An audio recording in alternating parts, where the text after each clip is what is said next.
at Duke University. And his specialized areas are African American politics, state-level politics, minority issues, and immigrant voting. Okay. Please join me in welcoming our guests.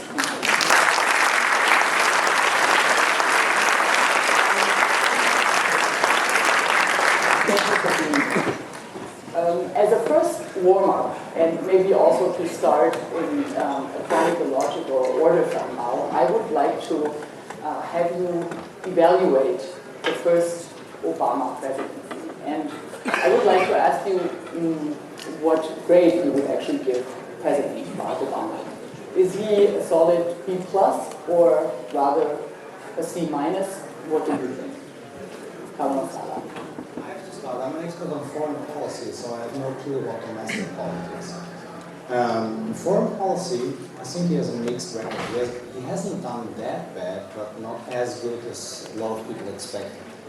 So, I mean, if I would have to grade him, I would give him a B.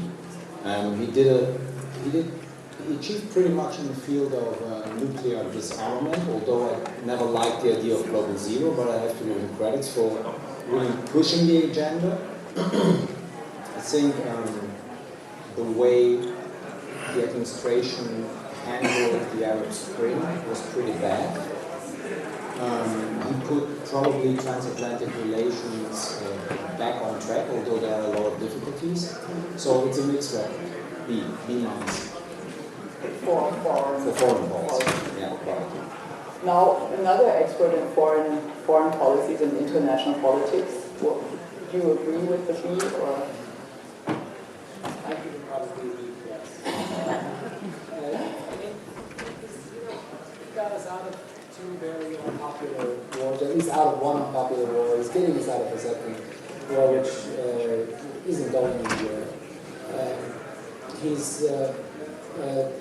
done a pretty good job of erasing a lot of the ill will that one experienced in the US. There are some minus points. I mean, he hasn't done a particularly good job of renewing ties to Latin America. That was something that we heard a lot about last year around the elections. And there hasn't been too much of an agenda there. So there's some weak spots. I think it would be plus in foreign policy. In terms of domestic politics, I probably also give him a B+, maybe even an A-. I think his problem is he hasn't done a very good job of blowing his own horn in some of the things he's done. But this is a guy who's achieved historic legislative success with the passage of universal health care. You can think what you want of it. You might be for it, you might be against it, but he's the guy that got it through particularly difficult procedure or interesting procedure by which he got through, but he passed a healthcare reform that a number of his predecessors of both parties over the course of many years have tried to do and couldn't do. He's been successful in a number of executive decisions which have stood the test of court battles. For example, directing the Environmental Protection Agency to label carbon emissions a pollutant. And so I think all said, he's done a fairly good job under extremely difficult circumstances. This is a guy who inherited the biggest domestic crisis we've had since the Great Depression. And so given that backdrop, and I think he's done a pretty good job. He's done a lousy job of selling. He hasn't really explained to people how much he actually has accomplished. And he's given the opposition the ability to define his tenure rather than define himself. And so if I had to give him bad marks on something, it would be in settings. It sounds like an A-.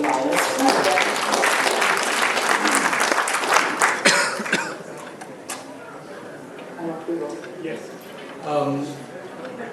I think, of course, it's a mixed bag, and perhaps I wouldn't be that kind towards Mr. Wahl. I would say it's a B or a B minus. Of course, you have to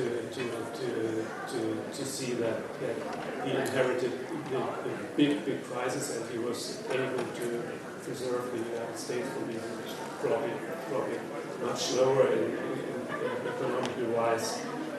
He pushed through the big stimulus that I think helped a lot, and the bailouts, the Detroit automobile bailout, and yes, he pushed through healthcare, and just recently you could see that the approval rating of healthcare is inching up, so that might turn out well for him. Even though he wasn't able to push through a climate legislation, he made sure that EPA did some serious efforts concerning the fleet, the car emissions, and the coal plant emissions. But I think negatively, you have, it's not only that you have on so many fronts, you have left so many people frustrated. Just mention Guantanamo, for example, and he couldn't translate the goodwill he had at his at this inauguration day. He couldn't translate all the good vibrations of the spirit of optimism into action. It was a long, drawn-out process achieving, for example, healthcare. So I'd say he achieved quite a bit, but he didn't live up to the expectations, not at all. He had been a promising student, but then not able to achieve what the goal actually was. Okay. That's hard to grade anyhow. Okay. Yes, I will give the president a B plus. And I picked up where we left off in terms of the expectations. When Barack Obama assumed office in 2009, I mean, expectations were astronomical, too high. I think he contributed to some of that, the way the campaign was run. But the hope and promise of particularly African Americans and minorities in the U.S. Were exaggerated expectations. It was impossible for anyone to meet those. And I think that's sort of part of the challenge that we had, and could not meet that challenge, especially given the economic circumstances that he found when he assumed office. The healthcare was a major accomplishment. Again, something that's been tried over and over again in the U.S. He was able to get the healthcare bill passed, not in the form that he wanted, and not in the form that many of his supporters thought might happen. Had he been a more skilled and experienced politician in Washington, Barack Obama came in a very inexperienced president, and that showed in how he managed to where he's been quite successful is on the foreign policy and international affairs side. As we stated before, we're getting out of 2 wars. What's the line that Osama bin Laden is dead? And I think that took some persistence and actually some courage to pursue bin Laden at the risk of offending some allies and friends. So I give him credit for having done that. I hope that there's been some learning of this president. His inexperience showed in terms of managing the affairs of the office. Okay, so overall grade would be like a B plus, I guess. Yeah, that's it. I think that we should probably focus a little more on domestic issues though for a moment, because when I think about the election campaign as it was covered in Germany, many of the topics that appeared in the report were domestic issues, healthcare of course, but also the situation with the economy and the recession. And obviously, data shows that the situation is getting better and better. So do you think, also maybe Carrie from the US perspective, that this positive atmosphere has also resulted in more support for the president for re-election? I think so. I think certainly that the changes in the economy for the better are helping the president in this election, particularly the last month, several weeks of the campaign. We've seen good jobs data, and that signals that things are turning around.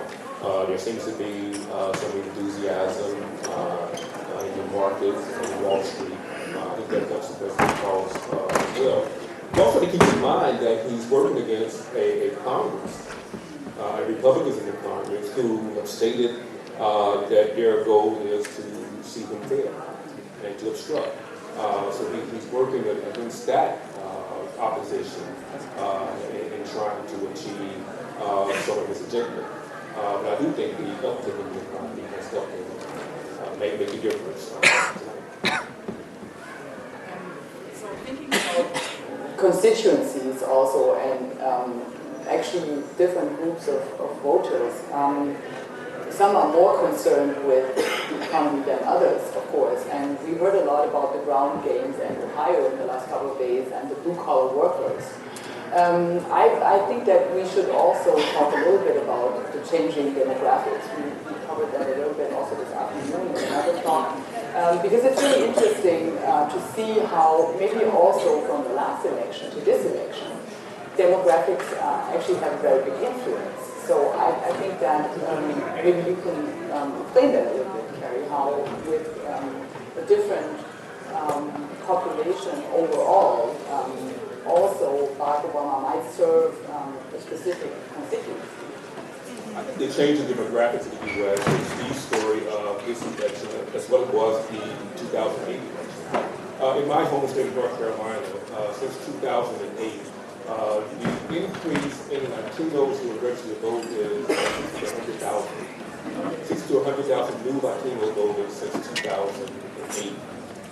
This is a pattern we see throughout the country, and it's making a difference on the ground. Latino voters are trending Democratic in their registration, and that's a huge advantage for Democrats and the president. It's changed in politics in the country. You know, an example I use often is go back to 2008 and look in two states that the president lost, and are deeply red states, Georgia and Texas. Barack Obama lost both states by 12 percentage points. If you look at his losses in 2008 and compare those to the loss of his predecessor, John Kerry, in 2004, he shrank the margin of loss by about half. And that's due to the increasing numbers of Latino voters and increasing numbers of black voters in the electorate. He won Virginia in 2008. My state of North Carolina, the first time a Democrat has been North Carolina since 1976 when Jimmy Carter won. And that is due, in large part, to the changing demographics, the browning of the U.S. And it's a huge advantage for the Democrats, unless and until the Republicans find a way to reach some of the states.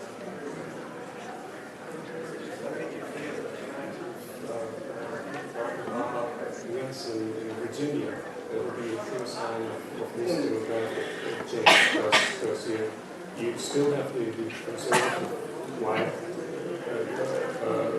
places in Virginia, and you still have the suburbs south of Washington that are tending more Democratic, but you also have the Hispanic, the growing Hispanic population. If he manages to win Virginia again tonight, that's a sure sign of this demographic change, and that will be, in a longer perspective, be a very good sign for the Democrats. And that's also going to be our timetable somehow, because it's probably going to be one of the first states that we actually receive results from, I would guess, at about 2 o'clock. So if you all stick with us until then, we know what's going to happen in Virginia. Okay, so domestic issues are connected to constituencies and the changing demographics. But I think from a German perspective, of course, it's also interesting to see how much hope, I think the hope issue is not only true for the US, but also for the European perspective, because especially Germans have seen Barack Obama with a lot of hope, and it seems that in this election, again, 87% of the Germans would vote for Barack Obama as president. So there seems to be a lot of support and hope connected to the person of Barack Obama. I have heard that it's not the case in Switzerland, and I think it would be quite interesting to discuss a little bit what or how you in the last weeks in your institutions experienced the electoral process, because I think at the Bundeswehr-Universität it must be a specific focus if you teach people there that might be side by side with Americans in certain crisis scenarios, for example. So your students must have a specific perspective on this, on the future foreign policy and the connection to the president. And also in Switzerland, it might be different than in Germany. So I would be really interested in hearing some experiences of the election parties and TV debate watching at your institution. The first observation is, of course, that if 80% of the Germans support a particular candidate in the United States, that cannot be a very well thought out position on the part of the Germans. Right? I mean, it's just makes no sense.